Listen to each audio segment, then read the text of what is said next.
മൂന്നാറിലെ മാലാഖ. രചന നുസൈബ ഷമീർ. അവതരണം ഷാഹുൽ മലയിൽ. Editing Faisal C Nooncheri.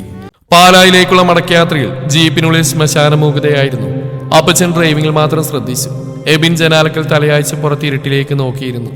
അവന്റെ മനസ്സിൽ തേൻമൊഴി ആശുപത്രി വാതിൽക്കൽ നിന്ന് പറഞ്ഞ വാക്കുകൾ മുഴങ്ങിക്കൊണ്ടിരുന്നു. ഒരു കനവ്, അത് മുടിഞ്ഞു പോയിച്ച്. വീട്ടിലെത്തിയപ്പോൾ അമ്മച്ചി മറിയാമ്മ ഉമ്മർ തന്നെ ഉണ്ടായിരുന്നു. എബിന്റെ വാടിയ മുഖം കണ്ടപ്പോൾ അവർക്ക് സങ്കടം തോന്നിയെങ്കിലും അപ്പച്ചന്റെ ദേഷ്യം അറിയാവുന്നതുകൊണ്ടൊന്നും മിണ്ടിയില്ല. നിന്റെ ഫോണിങ് തന്നേക്ക്. അപ്പച്ചൻ കൈ നീട്ടി. അപ്പച്ചൻ അത് തരാൻ പറഞ്ഞാൽ തന്നേക്കണം. ഇനി ഒരു അറിയിപ്പുണ്ടാകുന്നവരെ നീ വീടിന് പുറത്തിറങ്ങില്ല. നിന്റെ ഈ വണ്ടിയും താക്കോലും എന്റെ കയ്യിലിരിക്കട്ടെ. അപ്പച്ചൻ എബിന്റെ ഫോണും ജീപ്പിന്റെ ചാവിയും പിടിച്ചെടുത്തു അവനെ മുകളിലത്തെ മുറിയിൽ കൊണ്ടുപോയിരുത്തി. വാസ്തവത്തിൽ അതൊരു വീട്ടുതടങ്കലായിരുന്നു. പാലായിലെ വലിയ റബ്ബർ തോട്ടങ്ങൾക്ക് നടുവിൽ പണത്തിനും പദവിക്കുമിടയിൽ എബിൻ ഒറ്റപ്പെട്ടു. അടുത്ത കുറച്ച് ദിവസങ്ങൾ എബിന് നരകതുല്യമായിരുന്നു. അവൻ തേൻമൊഴിയെ വിളിക്കാൻ ഒരു വഴിയുമില്ലാതെ ഒരുങ്ങി. ഭക്ഷണം പോലും വേണ്ടാന്ന് വെച്ചു. അതേസമയം മൂന്നാറിൽ ആശുപത്രിയിൽ നിന്ന് ഡിസ്ചാർജായി തേൻമൊഴി ലയത്തിൽ തിരിച്ചെത്തി. പക്ഷേ പഴയ തേൻമൊഴിയായിരുന്നില്ല അവൾ. അവൾ കൂടുതൽ നിശബ്ദയായി. മുത്തുവിനോട് പോലും അധികം സംസാരിച്ചില്ല. അക്ക, എബിൻ സാറ് വിളിച്ചോ? മുത്തു പതിയെ ചോദിച്ചു. ഇല്ലടാ, അവൻ വിളിക്കില്ല. അവനവന്റെ ലോകത്തേക്ക് പോയി. നമ്മളെപ്പോലുള്ളവർക്ക് പ്രണയിക്കാൻ അവകാശമില്ലെന്ന് ദൈവം കാണിച്ചു തന്നതാ ഈ പാമ്പേടിയിലൂടെ. അവൾ തന്റെ കയ്യിലെ പച്ചവളകളിലേക്ക് നോക്കി. അവലെ തിളക്കം മങ്ങിയതുപോലെ അവൾക്ക് തോന്നി. ഒരു ദിവസം ഏലമ്മച്ചി തേൻമൊഴിയെ കാണാൻ ലയത്തിൽ വന്നു. അവരുടെ കയ്യിൽ കുറച്ച് പണം ഉണ്ടായിരുന്നു. മോളെ, ഇത് എബിനെ ഏൽപ്പിച്ചതാ, നിന്റെ അപ്പന്റെ മരുന്നിനും മറ്റും. തേൻമൊഴി ആ പണം വാങ്ങിയില്ല. വേണ്ട അമ്മച്ചി, എബിൻ തന്ന സ്നേഹം തന്നെ എനിക്ക് താങ്ങാൻ പറ്റുന്നില്ല. ഇനി കാശ് കൂടി വാങ്ങി എനിക്ക് കടക്കാരിയാകാൻ വയ്യ. അവനോട് പറഞ്ഞേക്ക്, എന്നെ മറന്നേക്കാൻ. ഏലമ്മച്ചി സങ്കടത്തോടെ തിരിച്ചുപോയി. അവർ പാലായിലേക്ക് വിളിച്ച് മറിയാമ്മയോട് കാര്യങ്ങൾ പറഞ്ഞു. മറിയാമ്മയ്ക്ക് എബിന്റെ അവസ്ഥ കണ്ടിട്ട് സഹിക്കാൻ പറ്റിയില്ല. ഒരു രാത്രി അപ്പച്ചൻ ഉറങ്ങിയ ശേഷം മറിയാമ്മ മേലെ എബിന്റെ മുറിയിലേക്ക് ചെന്നു. അവരുടെ കയ്യിൽ എബിന്റെ ഫോൺ ഉണ്ടായിരുന്നു. എടാ എബിനെ, ഇതാ നിന്റെ ഫോണ്. അപ്പച്ചൻ കാണാതെ ഞാൻ എടുത്ത. നിനക്ക് ആരെയെ വിളിക്കേണ്ടെന്ന് വെച്ചാൽ വിളിച്ചു. പക്ഷെ നിന്റെ അപ്പച്ചൻ അറിയരുത്. എബിൻ ആവേശത്തോടെ ഫോൺ വാങ്ങി. അവൻ ആദ്യം വിളിച്ച മുത്തുവിനെയാണ്. ഫോൺ ബില്ലടിക്കുമ്പോൾ അവന്റെ കൈകൾ വിറക്കുന്നുണ്ടായിരുന്നു. ഹലോ മുത്തു. മറുതലക്കൽ തേൻമൊഴിയുടെ ശബ്ദമാണ് കേട്ടത്. എബിൻ. തേൻമൊഴി, നീ ഓക്കെ ആണോ? എബിനെ കണ്ണുനീരൊഴുകി. എബിൻ, നീങ്ക എപ്പടി പண்றீங்க? എതുക്കാ എനിക്ക് ഫോൺ പണ്ണേ? എന്നെ വിട്ടിടുങ്ക എബിൻ. ഉങ്ക അപ്പച്ചൻ പറഞ്ഞാൽ ശരി. ഞാനൊരു തമിഴെത്തി, തോട്ടം തൊഴിലാളി. നീങ്ക ഒരു രാജകുമാരൻ. നമുക്കിടയിൽ മഞ്ഞ് മാത്രമല്ല, വലിയൊരു മല തന്നെയുണ്ട്. ആ മല ഞാൻ ഇറങ്ങി വരും തേൻമൊഴി. നീ എന്നെ വിശ്വസിക്കണം. ഞാനിവിടുന്ന് എങ്ങനെയെങ്കിലും രക്ഷപ്പെടും. നീ ആ വളകൾ ഊരി മാറ്റരുത്. ഞാൻ വരുന്നവരെ അതിന്റെ കയ്യിലുണ്ടാവണം. പെട്ടെന്ന് മുറിക്ക് പുറത്ത് അപ്പച്ചന്റെ ചുമ കേട്ടു. എബിൻ വേഗം ഫോൺ കട്ടാക്കി അമ്മച്ചിയുടെ കയ്യിൽ കൊടുത്തു. പ്രണയം പുകയുന്ന ഒരു കനലായി മാറുകയായിരുന്നു. ഒരു വശത്ത് വീട്ടിലെ നിയമങ്ങൾ, മറുവശത്ത് അതിരുകളില്ലാത്ത പ്രണയം. എബിനൊരു തീരുമാനമെടുത്തു. ഈ തടവറയിൽ നിന്ന് അവന് പുറത്തു കിടന്നേ തീരും. പാലായിലെ നെടുമ്പുരക്കൽ വീട് ഉറക്കത്തിലായിരുന്നു. പക്ഷെ എബിന്റെ കണ്ണുകളിൽ ഉറക്കമില്ലായിരുന്നു. അവൻ തന്റെ ചെറിയ ക്യാമറ ബാഗും അത്യാവശ്യത്തിന് ചില വസ്ത്രങ്ങളും ഒരു ചെറിയ ബാഗിലാക്കി.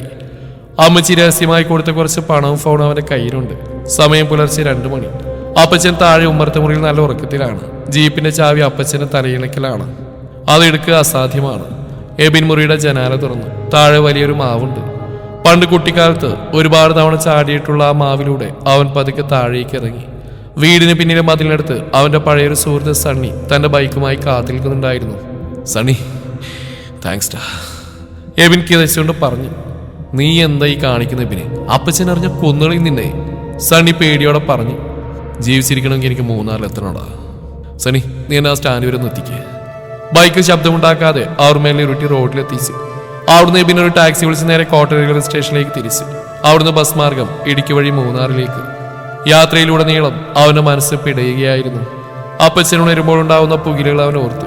പക്ഷേ തേൻമൊഴിയുടെ ആ വാടിയ മുഖമോർത്തപ്പോൾ അവന് മറ്റെല്ലാം നിസ്സാരമായി തോന്നി. അടുത്ത ദിവസം രാവിലെ എബിൻ മൂന്നാറിൽ ഇറങ്ങി. പഴയ തണുത്ത കാറ്റ് അവനെ സ്വീകരിച്ചു. പക്ഷെ ഇത്തവണ കയ്യിൽ ജീപ്പില്ല. വലിയ ബംഗ്ലാവിലെ സൗകര്യങ്ങളില്ല. അവൻ നേരെ പോയത് ഏലമ്മച്ചിയുടെ അടുത്തേക്കല്ല, പകരം തേൻമൊഴിയുടെ ലയത്തിലേക്കാണ്. ലയത്തിന് മുന്നിലെ പൈപ്പിനരികിൽ തേൻമൊഴി തുണിയലക്കിയായിരുന്നു.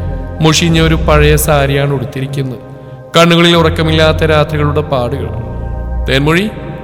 ആ ശബ്ദം കേട്ടതും അവൾ ഞെട്ടിത്തിരിഞ്ഞു നോക്കി. കയ്യിലിരുന്ന തുണി താഴെ വീണു. വിശ്വസിക്കാനാവാതെ അവൾ കണ്ണുകൾ തിരുമ്മി. എബിൻ, നീങ്ക എപ്പടി വന്നീങ്ക? അപ്പച്ചൻ വിട്ടാരാ? എബിൻ ഓടിച്ചെന്ന് അവളുടെ കൈകൾ പിടിച്ചു. ഞാൻ ചാടിപ്പോന്ന തേൻമൊഴി. ഇനി ഞാൻ തിരിച്ചു പോവില്ല. നിന്റെ കൂടെ ഈ ലയത്തിലോ ഈ തോട്ടത്തിലോ എവിടെ വേണമെങ്കിലും ഞാൻ ഇരുന്നോളാം. ஐயோ விபின், நீங்க ஏன் இப்படி பேசுறீங்க? மூளையே கிடையாது அவனுக்கு. நீங்க വലിയ വീട്ടു പിള്ളേ, ഇങ്ങ വന്നാ കഷ്ടപ്പെടുവീങ്ക. അപ്പച്ചൻ ഇപ്പൊ വരും. അവൾ പേടിയോടെ ചുറ്റും നോക്കി. വരട്ട് തേൻമൊഴി, വന്ന് എന്നെ പിടിച്ചുകൊണ്ടാൽ ഞാൻ സമ്മതിക്കില്ല. പെട്ടെന്ന് മുത്തങ്ങോട്ട് ഓടി വന്നു. എബിൻ സാർ, നീങ്ങേക്ക് നിൽക്കരുത്. ടൗണിൽ അപ്പച്ചൻ്റെ ആളുകൾ എത്തിയിട്ടുണ്ടെന്ന് കേട്ടു. ഏലമാമ്മച്ചി വഴി അപ്പച്ചനെല്ലാം അറിഞ്ഞു. എബിന് കാര്യം മനസ്സിലായി. അപ്പച്ചൻ അത്ര വേഗം വിട്ടുകൊടുക്കില്ല. മൂന്നാറിൽ അപ്പച്ചന് ഒരുപാട് സ്വാധീനമുണ്ട്. മുത്തു, നമ്മൾ എവിടേക്കെങ്കിലും മാറണം. തേൻമൊഴിയും കൂട്ടി എനിക്ക് കുറച്ച് ദിവസം മാറിക്കണം, എബിൻ പറഞ്ഞു. നമ്മുടെ പഴയ ഏലക്കാട്ടിനുള്ള ഒരു ചെറിയ ഷെഡുണ്ട്, ആരും അവിടെ വരില്ല, അങ്ങോട്ട് പോലാം. മുത്തു വഴി കാണിച്ചു. തേൻമൊഴി ആദ്യമൊന്നും മടിച്ചെങ്കിലും എബിന്റെ കണ്ണുകളിലെ നിശ്ചയദാർഢ്യം കണ്ടപ്പോൾ അവൾ സമ്മതിച്ചു.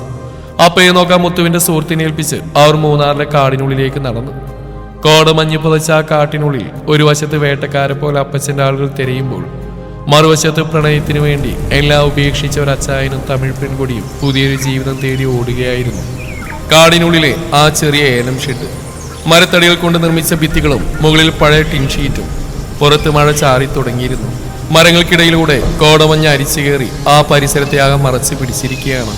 മുത്തു അവർക്ക് കുറച്ച് ഭക്ഷണവും പുതപ്പ് എത്തിച്ചു കൊടുത്തിട്ട് ആരും കാണാതെ തിരികെ പോയി. ഷെഡിനുള്ളിൽ ഒരു ചെറിയ മെഴുകുതിരിവട്ടം മാത്രം.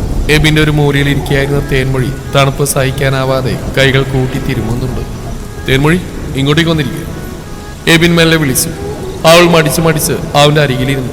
എബിൻ തന്റെ തോളിലുണ്ടായിരുന്ന പുതപ്പ് അവൾക്ക് കൂടി പങ്കുവെച്ച് ആ പുതപ്പിനുള്ളിൽ അവർ ചേർന്നിരുന്നപ്പോൾ പുറത്തെ തണുപ്പിനെ തോൽപ്പിക്കുന്ന ഒരു ചൂട് അവരുടെ ഉള്ളിൽ പടർന്നു.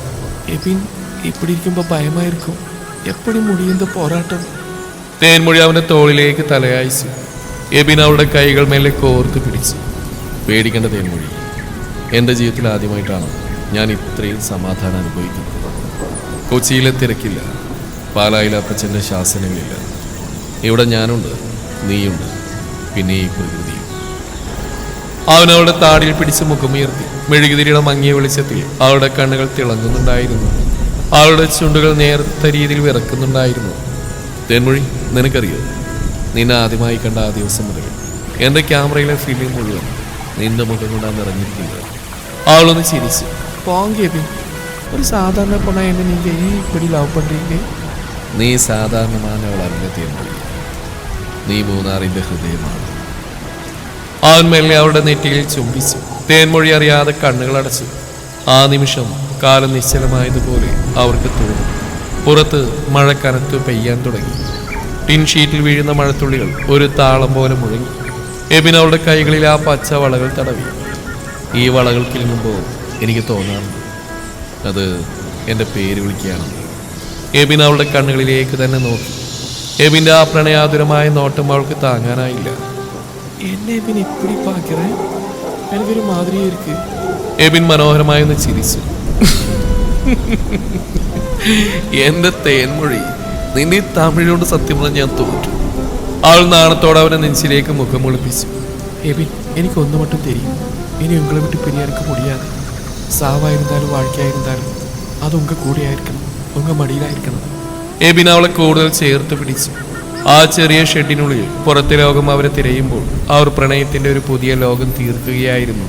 കാറ്റിൽ അലിഞ്ഞു ചേർന്ന ഏലത്തിന്റെ ഗന്ധവും അവരുടെ ശ്വാസത്തിന്റെ ചൂടും ആ രാത്രി അവിസ്മരണീയമാക്കി. പക്ഷെ അവരറിഞ്ഞില്ല, ആ കാടിന്റെ നിശബ്ദതയെ കീറിമുറിച്ചുകൊണ്ട് ടോർച്ച് വെളിച്ചങ്ങൾ ദൂരെ നിന്ന് അവരെ ലക്ഷ്യമാക്കി നീങ്ങുന്നുണ്ടായിരുന്നു.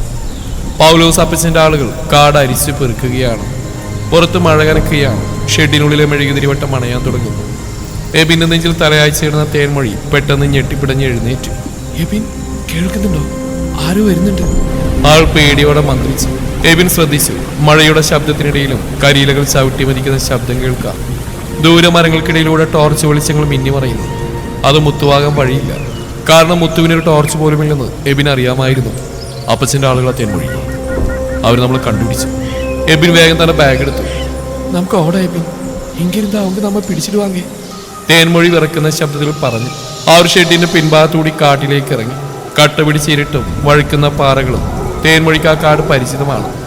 പക്ഷേ ഈ രാത്രിയിലെ മഴ എല്ലാം മാറ്റിമറിച്ചിരിക്കുന്നു. പിന്നിൽ നിന്നും ആളുകളുടെ വിളിച്ചു പറയലുകൾ കേട്ടു തുടങ്ങി. അതാ അങ്ങോട്ട് പോയി, ആ ടോർച്ച് അങ്ങോട്ട് അടിക്കുക.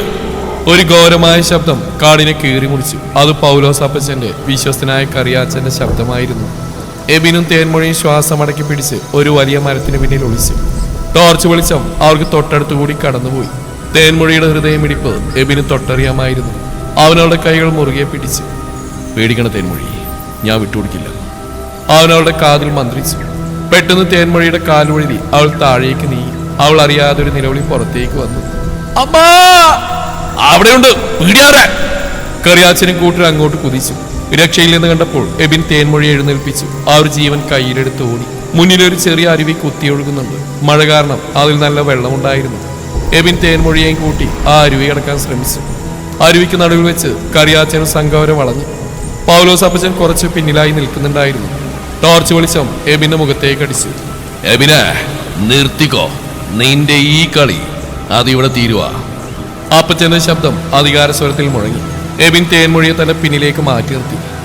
അപ്പച്ച, എന്നെ കൊന്നാലും ഞാൻ ഇവിടെ വിട്ടുതരില്ല. ഇതെന്റെ തീരുമാനാ. തീരുമാനം എടുക്കാനൊന്നും നീ വളർന്നിട്ടില്ലടാ, പിടിക്കാതെ! അപ്പച്ചൻ ആക്രോശിച്ചു. 4-5 പേര് ചേർന്ന് എബിനെ പിടിച്ചു മാറ്റാൻ ശ്രമിച്ചു. എബിൻ അവരോട് മല്ലിട്ടു. പക്ഷേ അവരവനെ ബലമായി കീഴ്പ്പെടുത്തി. തേൻമൊഴി കരഞ്ഞുകൊണ്ട് അവരെ തടയാൻ നോക്കി.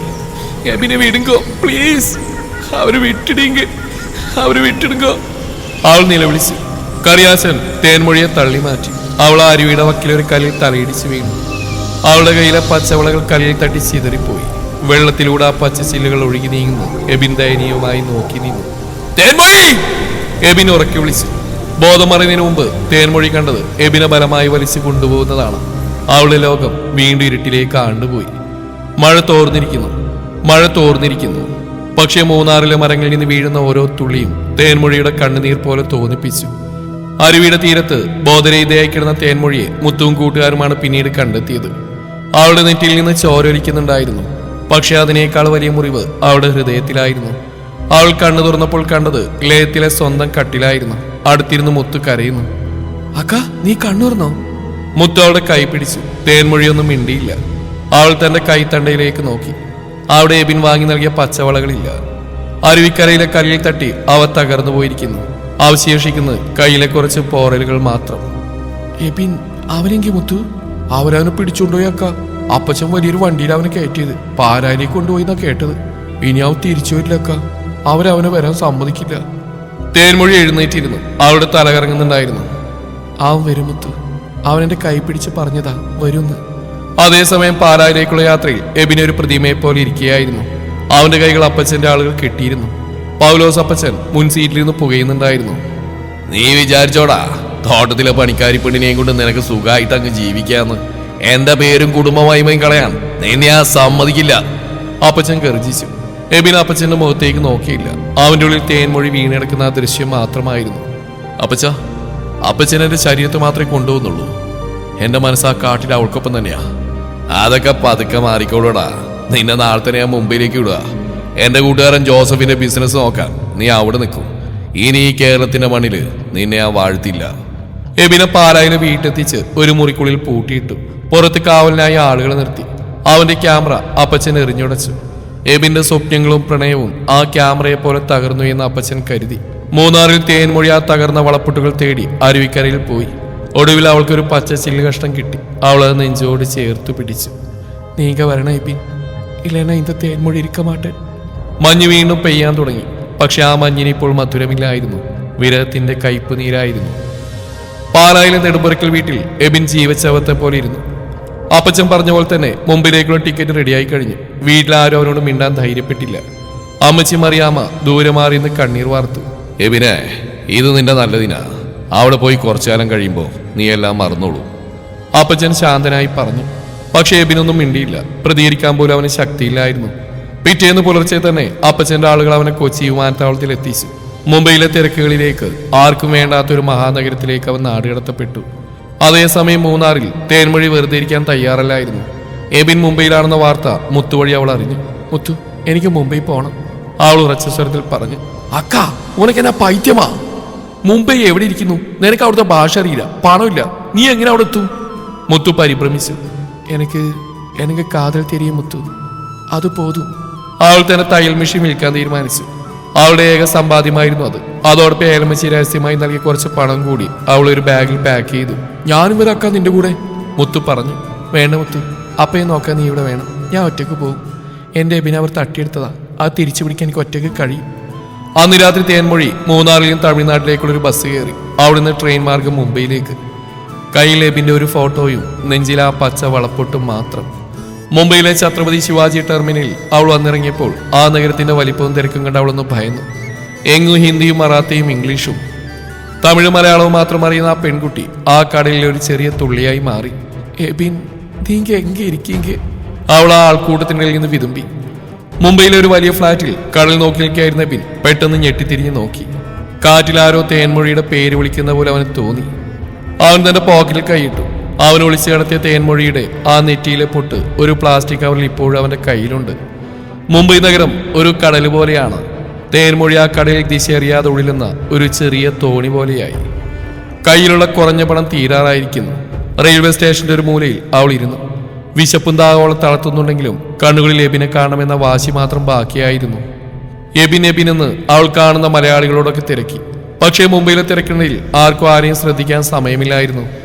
അതേസമയം മുംബൈയിലെ പ്രമുഖ ബിസിനസ്സുകാരനായ ജോസഫിന്റെ ഓഫീസിൽ എബിൻ ഇരിക്കുകയായിരുന്നു. അപ്പച്ചൻ അവനെ ഏൽപ്പിച്ചത് ഒരു വലിയ IT കമ്പനിയുടെ ഫോട്ടോഗ്രാഫി വിഭാഗം നോക്കാനാണ്.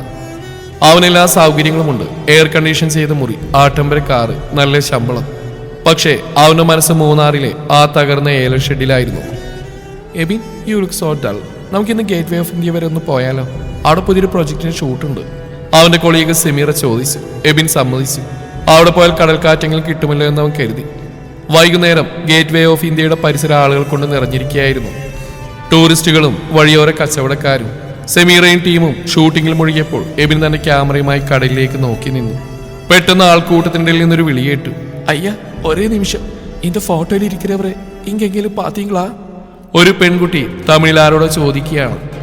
ആ ശബ്ദം എബിന്റെ കാതുകളിൽ ഇടിമുഴക്കം പോലെ പതിച്ചു. അവൻ മെല്ലെ തിരിഞ്ഞു നോക്കി. ദൂരെ മുഷിഞ്ഞ സാരിയെടുത്ത് മുടി അലസമായി അഴിച്ചിട്ട് കയ്യിലൊരു ഫോട്ടോയുമായി തേൻമൊഴി നിൽക്കുന്നു. അവൾ ഓരോരുത്തരെയും തടഞ്ഞു നിർത്തി മുത്തുവിന്റെ ആ പഴയ ഫോണിൽ എബിന്റെ ഫോട്ടോ കാണിക്കുകയാണ്. എബിന് വിശ്വസിക്കാനായില്ല. തേൻമൊഴി? അവന്റെ ശബ്ദം തൊണ്ടയിൽ കുടുങ്ങി. അവൻ ആൾക്കൂട്ടത്തിനിടയിലൂടെ അവളിലേക്ക് ഓടി. തേൻമൊഴി! അവൾ ആ ശബ്ദം കേട്ട് തറഞ്ഞു നിന്നു. ലക്ഷക്കണക്കിന് ശബ്ദങ്ങൾക്കിടയിൽ അവൾക്ക് ഏറ്റവും പ്രിയപ്പെട്ട ആ വിളി. അവൾ തിരിഞ്ഞു നോക്കി. ദൂരെ സ്റ്റൈലിഷായി വസ്ത്രങ്ങൾ ധരിച്ച് കയ്യിൽ വില കൂടിയ ക്യാമറയുമായി എബിൻ നിൽക്കുന്നു. അവൾ കരയാൻ പോലും മറന്നുപോയി. അവളുടെ കയ്യിലിരുന്ന ബാഗ് താഴെ വീണു. എബിൻ ഓടി വന്ന് അവളെ കെട്ടിപ്പിടിച്ചു. അവളുടെ മുഖത്ത് തുരുതുരെ ചുംബനങ്ങൾ കൊണ്ട് മൂടി. മുംബൈയിലെ ആയിരക്കണക്കിന് ടൂറിസ്റ്റുകൾക്ക് മുമ്പിൽ ആ വലിയ ഗേറ്റ് വേയുടെ തണലിൽ കേരളത്തിലെയും തമിഴ്നാട്ടിലെ 2 പ്രണയിനികൾ വീണ്ടും ഒന്നായി. തേൻമൊഴി, നീ എങ്ങനെ ഇവിടെ എത്തിയേ? നിനക്ക് വട്ടാണോ പെണ്ണേ? എബിൻ അവളുടെ മുഖം കൈക്കുമ്പിലെടുത്ത് ചോദിച്ചു. നീങ്ങില്ലാമ എനിക്ക് ഇന്ന് ലോകമേ വട്ടുതാൻ എബിൻ. നീങ്ക വരുവാങ്ങിയെന്ന് എനിക്ക് തെരി. ആളവന്റെ നെഞ്ചിലേക്ക് ചാഞ്ഞു. സെമീറയും മറ്റുള്ളവരും അത്ഭുതത്തോടെ ഈ കാഴ്ച നോക്കി നിന്നു. പക്ഷേ എബിനെ ശ്രദ്ധിച്ചില്ല. അവൻ തേൻമൊഴിയെ മുറുകെ പിടിച്ചു. പക്ഷേ സന്തോഷങ്ങൾക്കിടയിലും എബിന്റെ ഫോൺ ബില്ലടിച്ചു. സ്ക്രീനിൽ അപ്പച്ചന്റെ പേര് മിന്നിമറയുന്നുണ്ടായിരുന്നു. അപ്പച്ചൻ വിട്ടുകൊടുക്കാൻ തയ്യാറല്ല. മുംബൈയിലെ ഓരോ നീക്കവും അപ്പച്ചൻ അറിയുന്നുണ്ടായിരുന്നു. ഗേറ്റ് വേ ഓഫ് ഇന്ത്യയിലെ ആൾക്കൂട്ടത്തിനിൽ വെച്ച് തേൻമൊഴിയെ ചേർത്ത് പിടിക്കുമ്പോൾ എബിന്റെ മനസ്സിൽ ഭയത്തേക്കാൾ വലിയൊരു നിശ്ചയദാർഢ്യമായിരുന്നു. അവൻ അവളെ തന്റെ ഫ്ലാറ്റിലേക്ക് കൊണ്ടുപോയി. മുംബൈയിലെ ആഡംബര ഫ്ലാറ്റ് കണ്ട് തേൻമൊഴി അമ്പരന്ന് പോയി. എബിൻ, ഇതെല്ലാം ഉങ്ങളുടേതാ? എവ്വളോ പെരിയ വീട്? തേൻമൊഴി കണ്ണു തള്ളി ചോദിച്ചു. ഇതല്ല തേൻമൊഴി, എന്റെ വീട്. നിന്റെ കൂടെ മൂന്നാറിൽ ആ ലയത്തിലിരിക്കുമ്പോഴായിരുന്നു ഞാൻ ഏറ്റവും വലിയ രാജാവ്. ഇത് വെറും ഒരു കൂട് മാത്രം. എബിൻ അവളുടെ കൈ പിടിച്ച് അകത്തേക്ക് കയറ്റി. അവൾക്ക് കുളിക്കാനും മാറാനും വസ്ത്രങ്ങൾ കൊടുത്തു. എബിൻ തന്നെ അവൾക്ക് ഭക്ഷണം ഉണ്ടാക്കി നൽകി. തേൻമൊഴി ആർത്തിയോടെ ഭക്ഷണം കഴിക്കുന്ന കണ്ടപ്പോൾ അവന്റെ കണ്ണ് നിറഞ്ഞു. ദിവസങ്ങളായി അവൾ ശരിക്കും കഴിച്ചിട്ടില്ലെന്ന് അവന് മനസ്സിലായി. തേൻമൊഴി, നിനക്ക് എങ്ങനെ തോന്നി ഇത്രയും ദൂരം ഒറ്റയ്ക്ക് വരാൻ? ഭാഷ പോലും നിനക്കറിയില്ലല്ലോ. എബിൻ അവളുടെ അരികിലിരുന്ന് ചോദിച്ചു. ഭാഷയല്ല എബിൻ, ഹൃദയമായി എന്നെ ഇങ്ങോട്ട് എത്തിച്ച്. വഴി ചോദിക്കുമ്പോൾ അവർ ഹിന്ദിയിൽ എന്തൊക്കെയോ പറയും. എനിക്കൊന്നും മനസ്സിലാവില്ല. പക്ഷെ ഓരോ തീവണ്ടി പോകുമ്പോഴും അത് എബിന്റെ അടുത്തേക്കാണെന്ന് ഞാൻ കരുതി. അവർ കുറെ നേരം സംസാരിച്ചിരുന്നു. പക്ഷെ ആ സമാധാനം അധികം നീണ്ടുന്നില്ല. എബിന്റെ ഫോണിലേക്ക് തുടരെ കോളുകൾ വരാൻ തുടങ്ങി. അപ്പച്ചനാണ്. എബിൻ ഫോൺ സ്വിച്ച് ഓഫ് ചെയ്തു. തേൻമൊഴി, അപ്പച്ചൻ അറിഞ്ഞാണ് നീ ഇവിടെ ഉണ്ടെന്ന്. നമ്മളിവിടെ നിൽക്കുന്നത് സുരക്ഷിതമല്ല. അപ്പച്ചന്റെ ആളുകൾ ഉടനെ ഇവിടെ എത്തും. ഇനി എങ്ങോട്ട് പോകും എബിൻ? തേൻമൊഴി പേടിയോടെ ചോദിച്ചു. നമുക്ക് എൻ്റെ ഒരു സുഹൃത്തുണ്ട്, ഡാനിയൽ. അവൻ മുംബൈയിലെ ഒരു ചെറിയ ചർച്ചിൽ പാസ്റ്ററാണ്. നഗരത്തിന് പുറത്താണ് താമസം. അവിടെ ആരും നമ്മളെ തെരഞ്ഞു വരില്ല. കുറച്ചു ദിവസം അവിടെ മാറിയിക്കാം. എന്നിട്ട് നമുക്ക് വിവാഹം കഴിക്കണം. നിയമപരമായിട്ട് ഒന്നിച്ചാൽ പിന്നെ ആർക്കും നമ്മളെ തടയാനാവില്ല. രാത്രിയുടെ മറവിൽ അവർ ആ ഫ്ലാറ്റിൽ നിന്നിറങ്ങി. മുംബൈയിലെ ചേരി പ്രദേശങ്ങൾക്കിടയിലുള്ള ഒരു ചെറിയ പള്ളിയിലേക്കായിരുന്നു അവരുടെ യാത്ര. അതേസമയം പാലായിലെ വീട്ടിൽ പൗലോസ് അപ്പച്ചൻ തന്റെ സ്വാധീനം ഉപയോഗിച്ച് എബിന്റെ ലൊക്കേഷൻ ട്രേസ് ചെയ്യുകയായിരുന്നു. അവൾ അവിടെ എത്തിയിട്ടുണ്ടെങ്കിൽ അവനെയും കൊണ്ട് മാത്രമേ അവൾ തിരിച്ചു വരൂ. അത് സമ്മതിക്കാൻ പറ്റില്ല അറിയാച്ച. വണ്ടിയെടുക്ക്, നമുക്ക് മുംബൈക്ക് പോകണം. അപ്പച്ചന്റെ സ്വരത്തിൽ പകയായിരുന്നു. മുംബൈയിലെ ഒരു ചെറിയ പള്ളിമുറിയിൽ മെഴുകുതിരിവട്ടത്തിൽ തേൻമൊഴി എബിനോട് ചേർന്നിരുന്നു. എബിൻ, നമുക്കൊരിക്കലും വേർപിരിയേണ്ടി വരില്ലല്ലോ. ഇല്ല തേൻമൊഴി, ഈ പള്ളിയെയും അച്ഛനെയും സാക്ഷി നിർത്തി നാളെ നീ എന്റെ പെണ്ണാവും. ഈശോ തന്ന നിധി നീ മാത്രമാ. മുംബൈ നഗരത്തിലെ പ്രാന്തപ്രദേശത്തുള്ള ആ പഴയ കൊച്ചു പള്ളി. പ്രഭാത കിരണങ്ങൾ മരങ്ങൾക്കിടയിലൂടെ അരിച്ചെത്തിയപ്പോൾ അവിടെ ഒരു ചെറിയ നിശബ്ദതയുണ്ടായിരുന്നു. എബിൻ ഒരു വെള്ള ഷർട്ട് മുണ്ടുമുടുത്ത് റെഡിയായി. തേൻമൊഴിക്ക് വേണ്ടി ഡാനിയൽ പാസ്റ്ററുടെ ഭാര്യ ഒരു ലളിതമായ കേരള സാരി നൽകിയിരുന്നു. നെറ്റിയിൽ ചന്ദനപ്പൊട്ടിന് പകരം ഒരു ചെറിയ കുരിശ് വരച്ച് മുടിയിൽ മുല്ലപ്പൂ ചൂടി തേൻമൊഴി ഇറങ്ങി വന്നപ്പോൾ എബിന്റെ കണ്ണുകൾ നിറഞ്ഞു. അവളുടെ കയ്യിൽ പച്ച വളകളില്ലായിരുന്നു. പകരം എബിനെന്ന് വാങ്ങിയ വളപ്പൊട്ട് അവളൊരു നൂലിൽ കോർത്ത് കഴുത്തിൽ കെട്ടിയിരുന്നു. തേൻമൊഴി, പേടിയുണ്ടോ? എബിൻ അവളുടെ കൈകൾ പിടിച്ചു. നീങ്ക കൂടെ ഇരിക്കുമ്പോൾ എനിക്ക് ഏം ഭയം എബിൻ. സാവു എന്താലും ആ സന്തോഷം താൻ. അവൾ പുഞ്ചിരിച്ചു.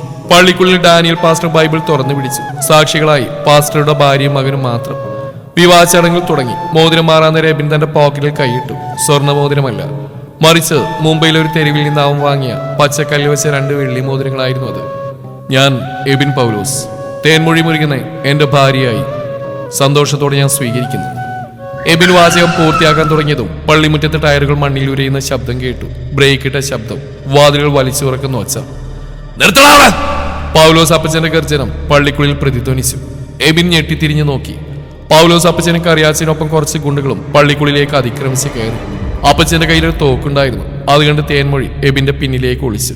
അപ്പച്ച, ഇത് ദൈവത്തിന്റെ ആലയാ, ഇവിടെ ഈ കളി വേണ്ട. എബിൻ ഉറക്കി വിളിച്ചു പറഞ്ഞു. ദൈവത്തിന്റെ ആലയത്തിൽ വെച്ച് എന്റെ കുടുംബത്തിന്റെ അന്തസ്സുകളെ നോക്കി നിന്നെ ഞാൻ വെറുതെ വിടില്ലടാ. അപ്പച്ചൻ എബിന്റെ നേരെ നടന്നു വന്നു. കറിയാച്ചൻ ഡാനിയൽ പാസ്റ്ററെ തള്ളി മാറ്റി.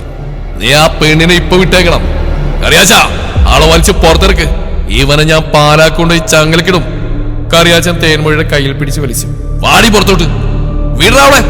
എബിൻ കറിയാച്ചന്റെ മുഖത്ത് ആഞ്ഞടിച്ചു. അതൊരു തുടക്കമായിരുന്നു.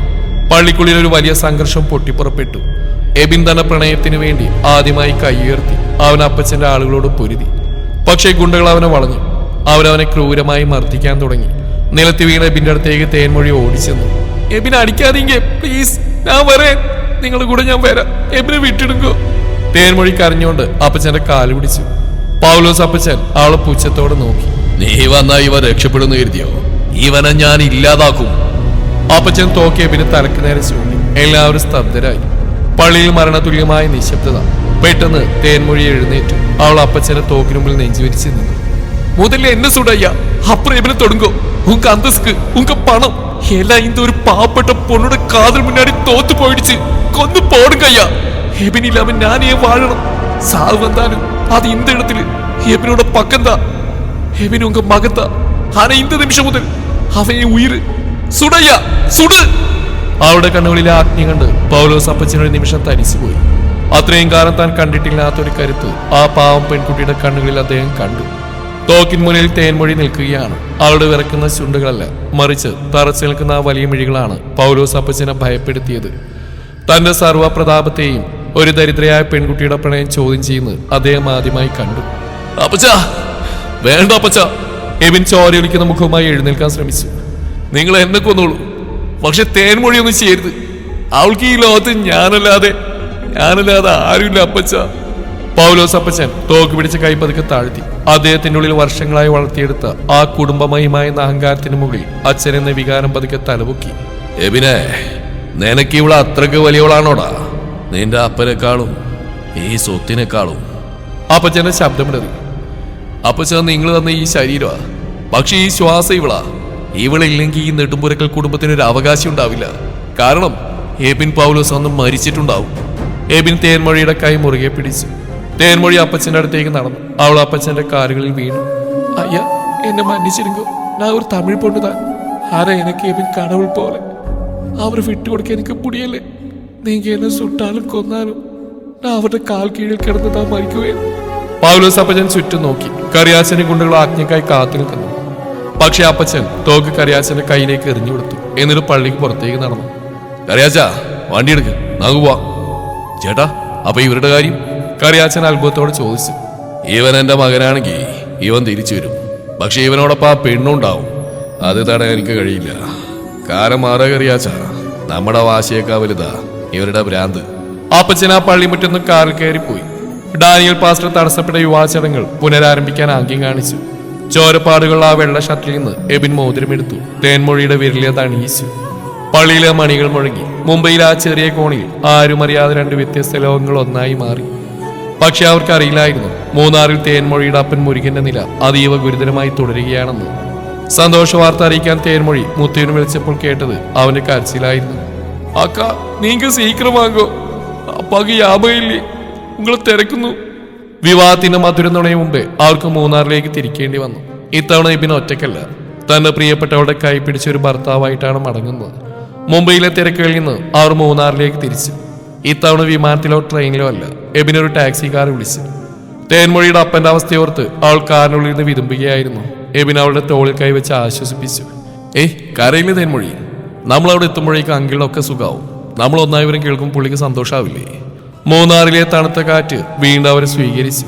ലയത്തിനു മുമ്പിൽ കാർ നിർത്തിയപ്പോൾ മുത്തു ഓടി വന്നു. അവന്റെ കണ്ണുകൾ ചുവന്നിരുന്നു. അക്ക, നീങ്ക വന്നോ? അവൻ തേൻമൊഴിയെ കെട്ടിപ്പിടിച്ചു. എബിനെ കണ്ടപ്പോൾ മുത്തുവിന്റെ കണ്ണുകളിൽ ആശ്വാസം തെളിഞ്ഞു. എബിൻ സർ, ரொம்ப നന്ദി സർ, എന്റെ അക്കയെ തിരിച്ചു കൊണ്ടുവന്നതിന്. ആറ് വേഗം അകത്തേക്ക് കയറി. മുരുകൻ കട്ടിൽ ബോധമില്ലാതെ കിടക്കുകയായിരുന്നു. ശ്വാസം വല്ലാതെ വലിക്കുന്നുണ്ട്. തേൻമൊഴി അപ്പന്റെ അരികിലിരുന്നു അദ്ദേഹത്തിന്റെ കൈകൾ പിടിച്ചു. അപ്പ, ഞാൻ വന്നിട്ടേ അപ്പ, പാറുങ്കോ, ഉങ്ങ തേൻമൊഴി വന്നിട്ടേ. ആൾ കരഞ്ഞുകൊണ്ട് വിളിച്ചു. മുരുകൻ പതിയെ കണ്ണുകൾ തുറന്നു. മങ്ങിയ കാഴ്ചയിൽ അദ്ദേഹം തേൻമൊഴിയെ കണ്ടു. പിന്നെ അവിടെ അരികിൽ നിൽക്കുന്ന എബിനെയും. അവരുടെ കൈകൾ കോർത്തി പിടിച്ചിരിക്കുന്ന കണ്ടപ്പോൾ ആ വൃദ്ധന്റെ മുഖത്ത് ഒരു മനോഹരമായ പുഞ്ചിരി വിരിഞ്ഞു. തമ്പി, അദ്ദേഹം വളരെ പ്രയാസപ്പെട്ട് വിളിച്ചു. എബിൻ അദ്ദേഹത്തിന്റെ അടുത്തേക്ക് കുനിഞ്ഞു. ഇവളെ കൈവിടാതീങ്ക തമ്പി, എന്റെ തേൻമൊഴി, തേൻമൊഴി പാവം. മുരുകന്റെ ശബ്ദമിടറി. ഇല്ലെങ്കിൽ മരണം വരെ ഞാൻ തേൻമൊഴിയെ പൊന്നുപോലെ നോക്കും. ഇതെന്റെ സത്യമാണ്. എബിൻ ആ കൈകളിൽ മുത്തി. മുരുകൻ തേൻമൊഴിയുടെ തലയിൽ കൈവച്ച് അനുഗ്രഹിച്ചു. അദ്ദേഹത്തിന്റെ കണ്ണുകളിൽ നിന്നൊരു തുള്ളി കണ്ണുനീരൊഴുകി. പിന്നെ ആ കൈകൾ പതുക്കെ താഴേക്ക് വീണു. ആ ശ്വാസം നിലച്ചു. മൂന്നാറിലെ ലയത്തിൽ ഒരു വലിയ കരച്ചിലുയർന്നു. തേൻമൊഴി അപ്പന്റെ നെഞ്ചിൽ വീണ് കരഞ്ഞു. എബിൻ അവളെ ചേർത്ത് പിടിച്ചു. ആ നിമിഷം അവർക്ക് ചുറ്റും ലോകം നിശ്ചലമായതുപോലെ തോന്നി. പ്രണയത്തിന്റെ വലിയൊരു യുദ്ധം ജയിച്ചു വരുമ്പോൾ തനിക്ക് താങ്ങായിരുന്ന വേരുകൾ അറ്റുപോയത് തേൻമൊഴിക്ക് താങ്ങാനായില്ല. സംസ്കാര ചടങ്ങുകൾ നടക്കുമ്പോൾ ഏലമ്മച്ചി അവിടെ എത്തിയിരുന്നു. പക്ഷെ പാലായിൽ നിന്ന് ആരും വന്നില്ല. എബിനൊരു മകനെ പോലെ മുരുകന്റെ അവസാന ചടങ്ങുകൾക്ക് നേതൃത്വം നൽകി. അന്ന് രാത്രി ശ്മശാനത്തിൽ നിന്ന് മടങ്ങുമ്പോൾ എബിൻ തേൻമൊഴിയോട് പറഞ്ഞു. തേൻമൊഴി, ഇനി നിനക്ക് ഞാനുണ്ട്. നമുക്കിവിടെ നിൽക്കണ്ട, എന്റെ വീട്ടിലേക്ക് പോവാം. എബിൻ, ഉങ്ക അപ്പച്ചൻ സമ്മതിക്കുമോ? അവിടെ എല്ലാവരും എന്നെ വെറുക്കില്ലേ? എന്റെ അപ്പച്ചൻ നിന്റെ കണ്ണിലെ പ്രണയം കണ്ടതാ തേൻമൊഴി. അദ്ദേഹത്തിന് ഇപ്പൊ നമ്മളോട് ദേഷ്യമില്ല. തോറ്റുപോയ അച്ഛന്റെ സങ്കടം. നമുക്ക് പോവാം. ലയത്തിലെ ആ ചെറിയ മുറിയിൽ നിന്ന് തേൻമൊഴി തന്റെ കുറച്ച് വസ്ത്രങ്ങളും അപ്പന്റെ പഴയൊരു ഫോട്ടോയും എബിൻ നൽകിയ തകർന്ന പച്ച വളപ്പൊട്ടും എടുത്തു. ലയത്തിന്റെ വാതിൽ പൂട്ടുമ്പോൾ അവളുടെ ഹൃദയം വിങ്ങുന്നുണ്ടായിരുന്നു. പാലായിലെ നെടുമ്പുരക്കൽ വീടിന്റെ പടിവാതിൽക്കൽ എബിൻ തന്റെ പുതിയ വധുവുമായി എത്തുമ്പോൾ അവിടെ അവരെ കാത്തിരുന്ന വലിയൊരു വിസ്മയമായിരുന്നു. മഴ ചാറുന്ന ഒരു വൈകുന്നേരമാണ് എബിനും തേൻമൊഴിയും പാലായിലെ നെടുമ്പുരക്കൽ വീട്ടിലെത്തിയത്. ഗേറ്റ് കടന്ന് കാറ് മുറ്റത്ത് നിൽക്കുമ്പോൾ തേൻമൊഴിയുടെ ഹൃദയം പടപടാന്ന് മിടിക്കുന്നുണ്ടായിരുന്നു. അവൾ എബിന്റെ കൈകളിൽ മുറുകെ പിടിച്ചു. എബിൻ, എനിക്ക് ரொம்ப ഭയമായിരിക്ക്. ഞാൻ കൂടെയില്ലേ തേൻമൊഴി, നീ ധൈര്യമായിട്ടിരിക്കേ. എബിൻ അവൾക്ക് ആത്മവിശ്വാസം നൽകി. അവൾ കാറിൽ നിന്നിറങ്ങി. ഉമ്മറത്ത് പൗലോസ് അപ്പച്ചൻ കസേരയിൽ ഇരിപ്പുണ്ട്. അകത്തുനിന്ന് മറിയാമ്മച്ചി പുറത്തേക്ക് വന്നു. തേൻമൊഴിയെ കണ്ടതും അമ്മച്ചിയുടെ കണ്ണുകൾ നിറഞ്ഞു. മുംബൈയിലെ ആ വാർത്തകൾ അറിഞ്ഞു മുതൽ മറിയാമ്മ പ്രാർത്ഥനയിലായിരുന്നു. എബിൻ തേൻമൊഴിയെ കൂട്ടി ഉമ്മറത്തേക്ക് കയറി. പൗലോസ് അപ്പച്ചൻ പതുക്കെ എഴുന്നേറ്റു. അദ്ദേഹത്തിന്റെ മുഖത്ത് പഴയ ഗൗരവമില്ല, മറിച്ച് ഏതോ യുദ്ധം തോറ്റൊരു പടത്തലവന്റെ ഭാവം. അപ്പച്ച, എബിൻ വിളിച്ചു. അപ്പച്ചനൊന്നും മിണ്ടിയില്ല. പകരം തേൻമൊഴിയൊന്നും ദീർഘമായി നോക്കി. മുഷിഞ്ഞ വേഷവും വാടിയ മുഖവും നെറ്റിയിലെ ആ ചെറിയ കറുത്ത പൊട്ടും. പക്ഷെ അവിടെ കണ്ണുകളിൽ ഇപ്പോഴും ആ പഴയ നിശ്ചയദാർഢ്യമുണ്ട്. മറിയാമേ, അപ്പച്ചൻ വിളിച്ചു. ആ വിളക്കെടുത്തോണ്ട് വാ. നെടുമ്പുരക്കൽ വീടിന്റെ മരുമകള് പടിവാതിക്കൽ നിൽക്കുക. അവളകത്തേക്ക് അയറ്റണ്ടേ? എബിനും തേൻമൊഴി അത്ഭുതത്തോടെ അപ്പച്ചനെ നോക്കി. മറിയാമ്മച്ചി ഓടിച്ചെന്ന് നിലവിളക്ക് കൊളുത്തി തേൻമൊഴിയുടെ കയ്യിൽ കൊടുത്തു. കയറി വാ മോളെ, നിന്റെ പ്രണയത്തിനുമ്പിൽ ഈ വീടിന്റെ വാതിലുകൾ തോറ്റുപോയിരിക്കുന്നു. അമ്മച്ചി അവിടെ നെറ്റിയിൽ ചുംബിച്ചു. വലതുകാൽ വെച്ച് തേൻമൊഴി ആ വലിയ തറവാട്ടിലേക്ക് കയറി.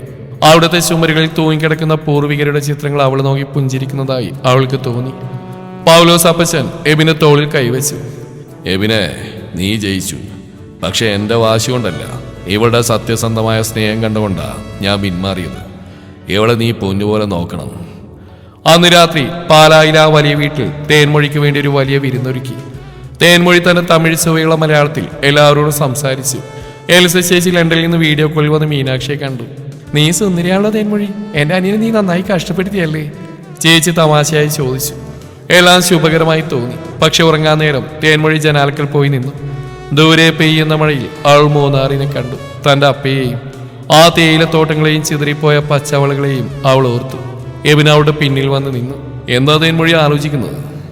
ഒന്നുമില്ല എബിൻ, എല്ലാവരും സ്വപ്നം പോലെ തോന്നുക. അനാ, എനിക്ക് എൻ്റെ തോട്ടം മിസ് ചെയ്യുന്നു. അവിടുത്തെ ആ മഞ്ഞ്. നമുക്ക് പോവാൻ തേൻമൊഴി. ഈ വീടിന്റെ മരുമകളായിട്ടല്ല, മൂന്നാറിൽ ആ തോട്ടത്തിന്റെ അവകാശികളായിട്ട് തന്നെ നമുക്ക് ഇടയ്ക്കിടെ പോവാം. ആ ഒരു സന്തോഷത്തോടെ ഇരിക്കുമ്പോഴാണ് അടുത്ത ദിവസം രാവിലെ അപ്രതീക്ഷിതമായ ഒരാൾ വീട്ടിലെത്തുന്നത്. തറയിൽ ഇട്ടി സാറിന്റെ മകൾ ശ്വേത. ആൾ വന്ന വലിയൊരു സർപ്രൈസുമായിട്ടായിരുന്നു. രാവിലെ ഉമ്മർത്തി ശ്വേതയുടെ കാർ വന്ന് നിൽക്കുമ്പോൾ എബിന്റെ ഉള്ളിൽ ചെറിയ ആധിയുണ്ടായിരുന്നു. തന്നെ വിവാഹം കഴിക്കാൻ ഉറപ്പിച്ചിരുന്ന പെൺകുട്ടിയാണ്. അവൾ എങ്ങനെ തേൻമൊഴിയെ സ്വീകരിക്കും? എബിനും തേൻമൊഴി ഉമ്മറത്തേക്ക് വന്നു. ശ്വേത കാറിൽ നിന്നിറങ്ങി. അവളുടെ കയ്യിൽ വലിയൊരു ഗിഫ്റ്റ് പാക്കറ്റും ഒരു പൂച്ചെണ്ടും ഉണ്ടായിരുന്നു. അവൾ ചിരിച്ചുകൊണ്ട് തേൻമൊഴിയുടെ അടുത്തേക്ക് നടന്നു വന്നു. Hello Thenmozhi, I am Shweta. എബിനെ വിവാഹം കഴിക്കാൻ ലൈനിലുണ്ടായിരുന്ന പഴയ കക്ഷിയ, അവൾ തമാശയായി പറഞ്ഞു. തേൻമൊഴി ഒന്ന് പരിഭ്രമിച്ചു. പക്ഷേ ശ്വേത അവളെ ചേർത്ത് പിടിച്ചു. പേടിക്കണ്ടോ, എബിൻ അന്ന് പാലായിൽ നിന്ന് ഇറങ്ങി ഓടിയപ്പോൾ തന്നെ എനിക്ക് മനസ്സിലായി അവന്റെ ഹൃദയം ഇവിടെയല്ല, എവിടെയോ കുടുങ്ങി കിടക്കുകയാണെന്ന്. I am so happy for you guys. അവൾ കയ്യിലുണ്ടായിരുന്ന ഗിഫ്റ്റ് തേൻമൊഴിക്ക് നൽകി. ഇത് നിനക്കുള്ള എൻ്റെ വെഡിങ് പ്രസന്റാ. തേൻമൊഴിയെ തുറന്നു നോക്കി. അതിനുള്ളിൽ മനോഹരമായ ഒരു ആൽബമായിരുന്നു. എബിൻ മൂന്നാറിൽ വെച്ചെടുത്ത തേൻമൊഴിയുടെ ഫോട്ടോകൾ ശ്വേത എഡിറ്റ് ചെയ്ത് മനോഹരമായി ബൈൻഡ് ചെയ്ത് വെച്ചിരുന്നു. അതിന്റെ കവർ പേജിൽ വലിയ അക്ഷരത്തിൽ എഴുതിയിരുന്നു, മൂന്നാറിന്റെ മാലാഖ. എബിൻ, നിന്റെ ഓരോ ഫോട്ടോയിലും തേൻമൊഴിയുള്ള പ്രണയം ഉണ്ടായിരുന്നു. ഇതാണ് നിന്റെ ഏറ്റവും മികച്ച വർക്ക്. ശ്വേത എബിനെ നോക്കി പറഞ്ഞു. അന്ന് ഉച്ചഭക്ഷണം ശ്വേതക്കൊപ്പം എല്ലാവരും ഒന്നിച്ചിരുന്ന് കഴിച്ചു.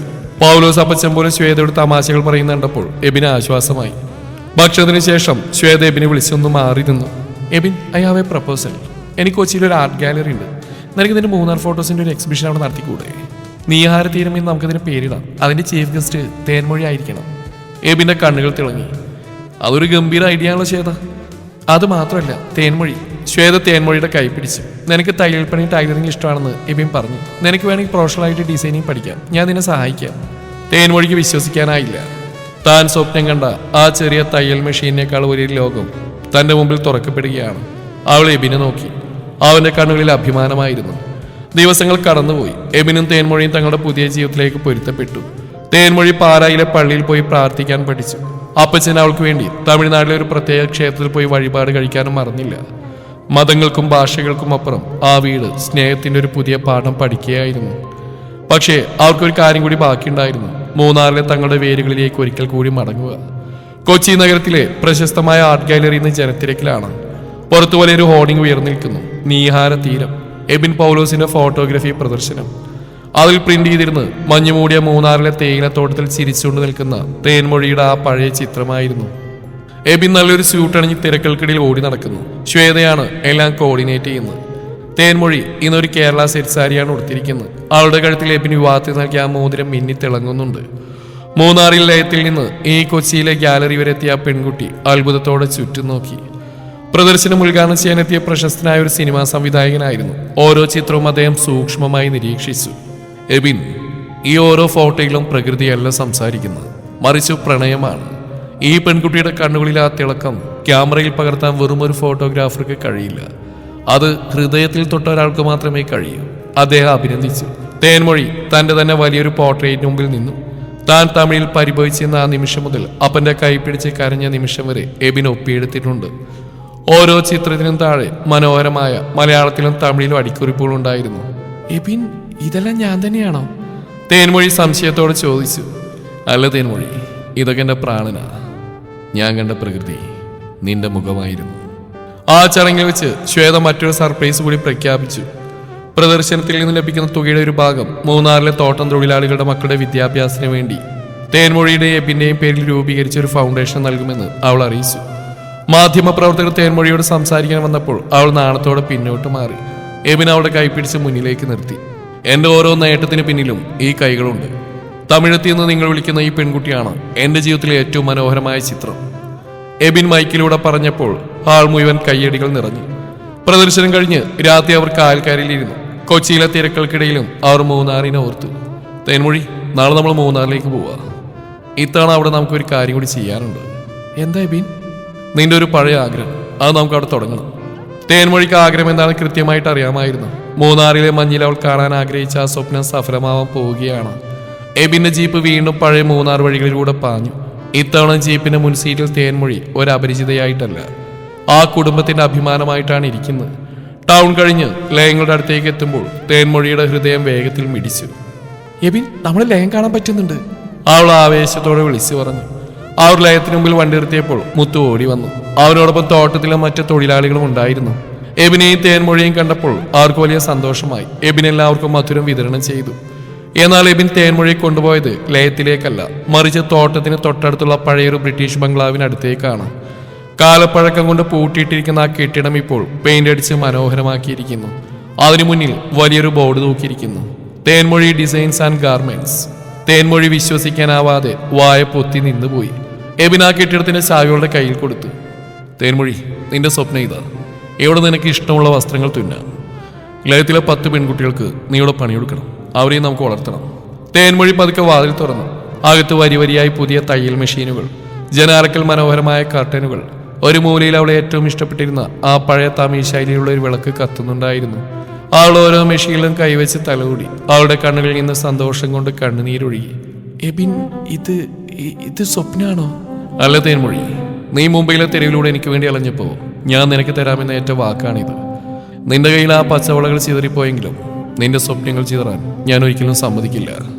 അന്ന് വൈകുന്നേരം അവർ മുരുകന്റെ ശ്മശാനത്തിൽ പോയി. തേൻമൊഴി ആ കല്ലറയിൽ ഒരു പിടി മുല്ലപ്പൂക്കൾ വെച്ചു. അപ്പാ പാരുങ്കോ, ഒക്കെ മീനാക്ഷി ഇപ്പൊ ഒരു മുതലാളിയാച്ച്. എബിൻ എന്നെ പൊന്നുപോലെ നോക്കുന്നുണ്ടപ്പാ. ഒരു തണുത്ത കാറ്റ് വീണ്ടും വീശിയപ്പോൾ അത് മുരുകന്റെ അനുഗ്രഹം പോലെ അവർക്ക് തോന്നി. രാത്രി അവർ ഏലമ്മച്ചിയുടെ വീട്ടിലാണ് തങ്ങിയത്. ഉമ്മർത്തിരിക്കുമ്പോൾ എബിൻ തന്റെ ക്യാമറ എടുത്തു. തേൻമൊഴി, ഈ മഞ്ഞിൽ നിന്റെ ഒരു ഫോട്ടോ കൂടി എടുത്തോട്ടെ. പക്ഷേ ഇത്തവണ നിന്റെ കയ്യിൽ ആ പഴയ വളകൾ വേണം. എബിൻ തന്റെ ബാഗിൽ നിന്നൊരു പെട്ടിയെടുത്തു. അതിനുള്ളിൽ മനോഹരമായ 12 പച്ച കുപ്പിവളകൾ ഉണ്ടായിരുന്നു. അവൻ തന്നെ അവിടെ കൈകളിൽ ആ വളകൾ അണിയിച്ചു. ആ കിലുക്കം കേട്ടപ്പോൾ മൂന്നാറിലെ രാത്രിക്ക് പഴയ സംഗീതം തിരികെ കിട്ടിയതുപോലെ തോന്നി. പക്ഷെ ആ സന്തോഷത്തിനിടയിലും ഒരു ഫോൺ കോൾ അവരെ തേടി വന്നു. അത് പാലായിൽ നിന്നായിരുന്നു. പൗലോസ് അപ്പച്ചൻ പെട്ടെന്ന് കുഴഞ്ഞു വീണെന്ന വാർത്തയായിരുന്നത്. മൂന്നാറിൽ ആ തണുപ്പിൽ നിന്ന് എബിനും തേൻമൊഴിയും പാലായിലേക്ക് കുതിച്ചു. കാറിനുള്ളിൽ തേൻമൊഴി നിശബ്ദയായി പ്രാർത്ഥിക്കുകയായിരുന്നു.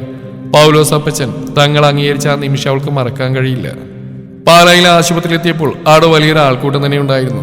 കറിയാച്ചൻ വരാന്തയിൽ തലയിൽ കൈവച്ചിരിക്കുന്നു. എബിനെ കണ്ടത് കറിയാച്ചൻ ഓടി വന്നു.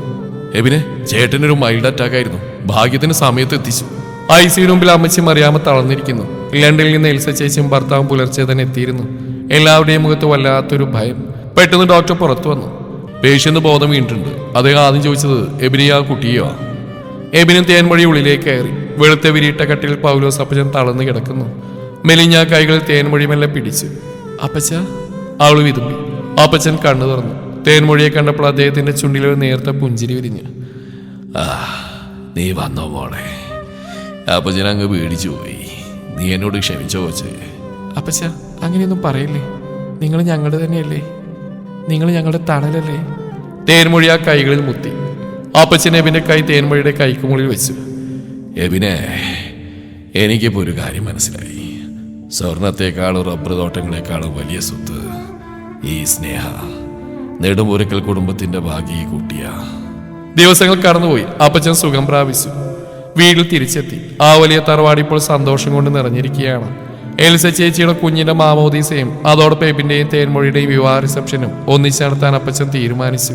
നെടുമുരകൽ തറവാടിന്റെ മുറ്റം തോരണങ്ങൾ കൊണ്ട് നിറഞ്ഞു. പാലായിലെ വലിയ പ്രമാണികളും മൂന്നാറിലെ സാധാരണ തൊഴിലാളികളും ഒരേ പന്തലിൽ ഒന്നിച്ചിരുന്നു.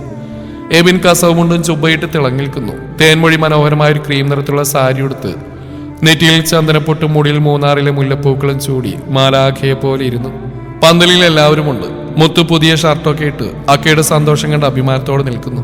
എൽസ ചേച്ചി തന്റെ കുഞ്ഞുമായി തേൻമൊഴിയുടെ അരികിൽ ചിരിച്ചുകൊണ്ടിരിക്കുന്നു. ശ്വേത, അവളാണ് സ്റ്റേജിലെ എല്ലാ കാര്യങ്ങളും നോക്കുന്നത്. എബിന്റെ ഒരു നല്ല സുഹൃത്തായി അവൾ മാറി. കറിയാച്ചൻ അപ്പച്ചന്റെ വിശ്വസനായ പഴയ ഗൗരവം വിട്ട് അതിഥികളെ സ്വീകരിക്കാൻ തിരക്കിലാണ്. ഏലമ്മച്ചി എന്റെ കൊച്ചല്ലേ ഇതെന്നും പറഞ്ഞ് അഭിമാനത്തോടെ തേൻമൊഴിയെ നോക്കിയിരിക്കുന്നു. പൗലോസ് അപ്പച്ചനും മറിയാമ്മച്ചിയും അവർ രണ്ടുപേരും ചേർന്ന് തേൻമൊഴി എബിനെ അനുഗ്രഹിച്ചു. ഭക്ഷണത്തിന് ശേഷം എബിൻ സ്റ്റേജിലേക്ക് കയറി മൈക്കെടുത്തു. അവൻ എല്ലാവരെയും നോക്കി. ഇന്ന് ഞാൻ ഇവിടെ നിൽക്കുന്നത് എന്റെ വാശി കൊണ്ടല്ല, മറിച്ച് ഈ പെൺകുട്ടിയുടെ സ്നേഹം കൊണ്ടാണ്.